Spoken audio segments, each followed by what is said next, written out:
guys, and welcome to Red Lipstick. So today, obviously from the title of the video and just looking at my face right now, I'm going to be showing you guys how I cover my scratches and scars on my face. So I made a video like this about 2 years ago, and while the feedback has been mostly positive and helpful, some people didn't believe that I was covering my scars. Like they thought I had maybe photoshopped my face or something. And so what I'm going to do in this video is I am not going to edit this at all. It's going to be completely as is. Nothing is going to change. I'm not going to put any filters over my face.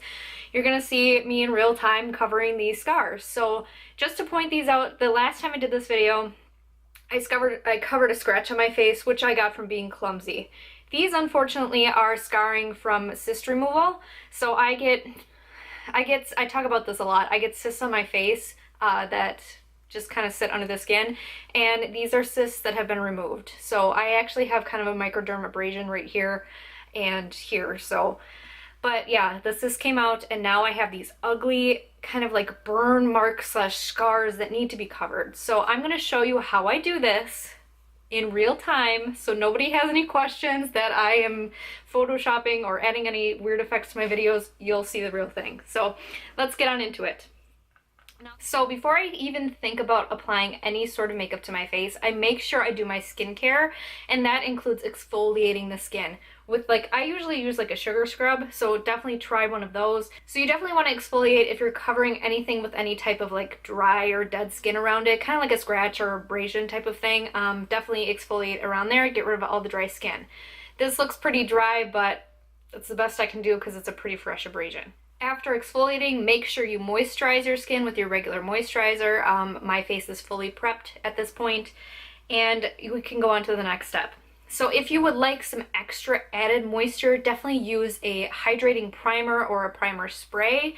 This is going to really help the makeup adhere to the spots that you're trying to cover, as well as keep it moisturized. So I'm just using the Hard Candy primer. I really like this because it's a nice moisturizing primer and it helps keep the makeup on. So I'm just going to spray that all around my face, and I just ate some. Alright, the next thing that I'm going to do is I'm going to be using a pore filling primer. My favorite one is the one from Benefit, the Porefessional. There are so many really good pore filling primers. There's one from Revlon that's a pore minimizing primer. Any drugstore one that says pore filling you could use. I know Wet n Wild has some, Maybelline, all the different brands out there have pore filling primers. It's just going to be a silicone based primer. It has that nice silicone slippy type of feeling to it. One that's really good for this actually is the NYX Angel Veil, which I think I have right here. Yeah, I do. NYX Angel Veil is really great for this as well because it kind of smooths over the skin and creates a nice protective barrier over whatever you're trying to cover. But just definitely make sure you're using a nice silicone based primer. And what I do is I just squirt this out and take a little bit on the back of my hand, pick it up with my finger, and just go over the spot I'm going to cover. I also like to put this around my face too while I'm at it and fill up the pores and stuff because I'm going to put makeup on anyway. But really make sure you are blending this nicely into the areas that you need to cover.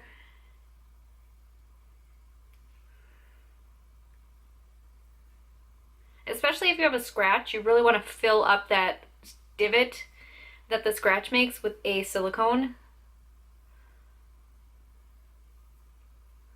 All right, now we're moving on to the next step. And I hate that I'm not editing this because I'm just screwing up like crazy. We're gonna move on to the next step, which is concealer. And you want a nice heavy duty concealer that's not going to be thick though or cakey. So what I like to use is the MAC Prolongwear Concealer. This is such a heavy duty concealer without being too thick or cakey or makeupy looking. So this gives you great coverage without looking like makeup. It's a really, really great product. I definitely recommend this. It's one of my favorite concealers of all time. It's the one that I go to for coverage. So if I need to cover some dark circles, scarring, scratches, stuff like that, it's the go-to. So I'm going to be using this first before I apply any foundation to my face. I just take a little tiny squirt on the back of my hand. You can always add more, but you tend to get a ton out of this little squirt container. So just be careful. And I'm just going to use my finger and apply this right over the area and tap it in.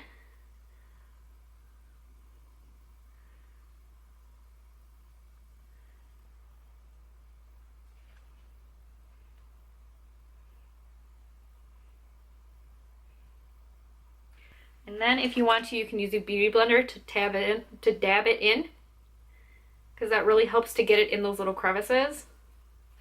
What is on my beauty blender that is black? Ick. I'll cover up this one too.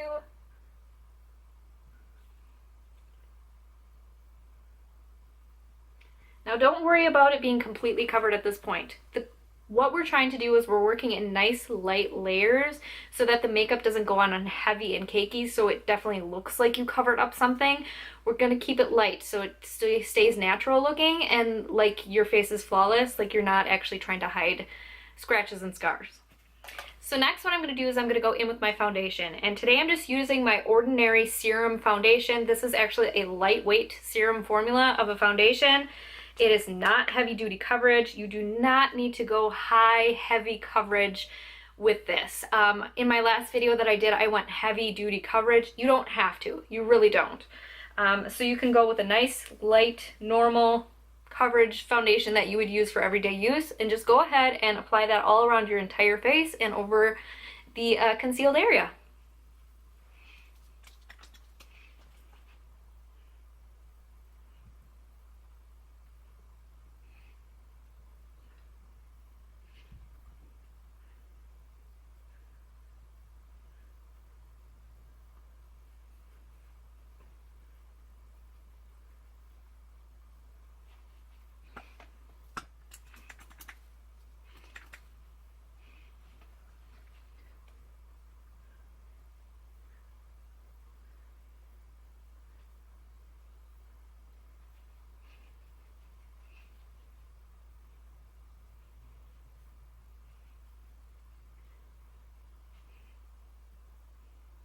Alright, so now you can see that's a very lightweight foundation. You can see my freckles and stuff. The skin around the scar looks very healthy and luminous. So that's what I like about this. You don't want to look, I don't like using matte foundations when you have a lot of scarring, just because it tends to look a little bit too dry and cakey.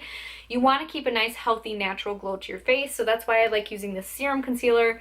And if you have oily skin, you can powder it down. So what we're going to do next is we're going to go in with another layer of concealer just to cover up. As you can see, this one's pretty dark yet because it is like it's a dark scar. So we're going to go with one more layer of concealer over the top of the foundation.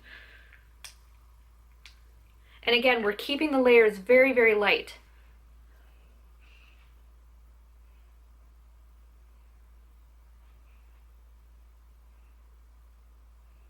And I have a couple of red marks up here on my forehead too. Just cover those up.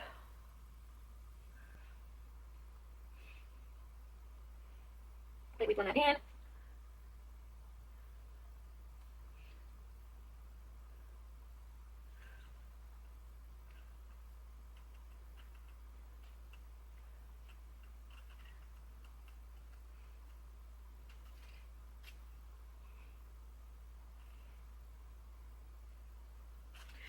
Alright, now real quick, you guys can watch me conceal the rest of my face. I like to go around my nose, under the eyes, all the typical places, and I'll just do that real quick.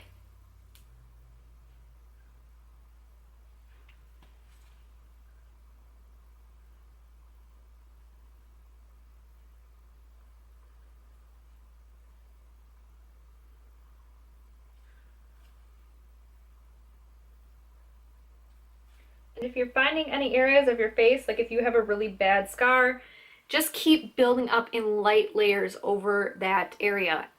Just as long as you keep it light, it's not going to cake, it's not going to crease, it's going to look really, really good. Here on the face. Alright, now we are on to the very last step. As you can see, everything looks really concealed already. The last thing I like to do is I like to use a foundation powder with a little bit of coverage to it. It doesn't have to be a high impact kind of coverage. It doesn't have to be like a powder foundation, but just a powder with a little bit of tint to it. You can use anything in the drugstore, like L'Oreal has some great powders that have a little bit of color to them. Maybelline, people rave about the Maybelline Fit Me powders. Just choose your shade. That would work really well. My favorite is the MAC one. This is the Mineralized Skin Finish in the shade Light. And I am going to go ahead and take a big, dense brush. This is one from AOA Studios, which I love. This is like $1 on Shop Miss A. What I'm going to do is just tap it into the powder and then go over the areas that I had concealed.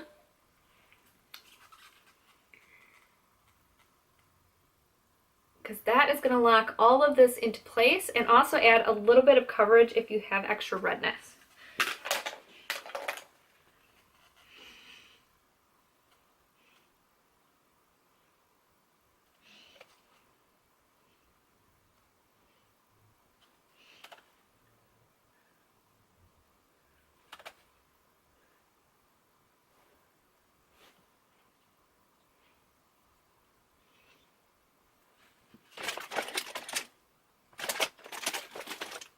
And for these areas that I have the smaller scars, I actually take a very small eyeshadow brush, dip into the powder, and then set it with an eyeshadow brush.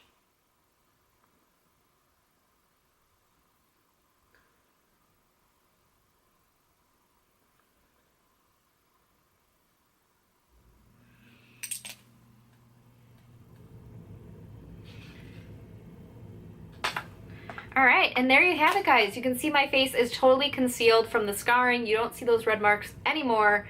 We are good to go. That is how I cover my scratches and scars. You saw it real time, no editing. Terrible screw-ups from me because I don't know how to talk without editing. But yeah, I really hope that this was helpful for you guys. I really hope that this comes in handy for anyone who struggles. Because I know in my last video, a lot of people talked about struggling with scratches and scars and stuff for various different reasons. So I hope that this helps. Thank you guys so much for watching. If you haven't already, please like and subscribe, and thank you so much for watching. Have a great day.